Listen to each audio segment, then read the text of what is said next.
அது யாராக இருந்தாலும் சரி, நம் கண் எதிரே ஐயா பசி என்னும் யாரேனும் வந்தால் சிவபக்தராக நாம் அவர்களுக்கு பசி போக்க வேண்டும்.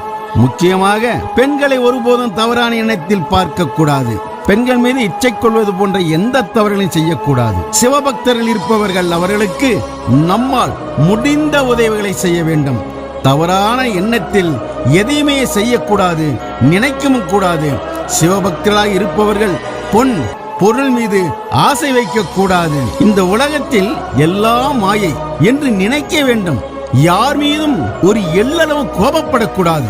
யாருக்கும் மனதளவு துரோகம் நினைக்க கூடாது. இந்த உலகத்தில் அனைவரும் ஒன்றாக பார்க்க வேண்டும். உயர்ந்தவர் தாழ்ந்தவர் என்று பார்க்கவே கூடாது.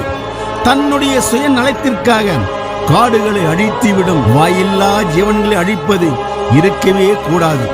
அனைத்து ஜீவராசியிலும் ஒன்றுதான் என்று நினைக்கவே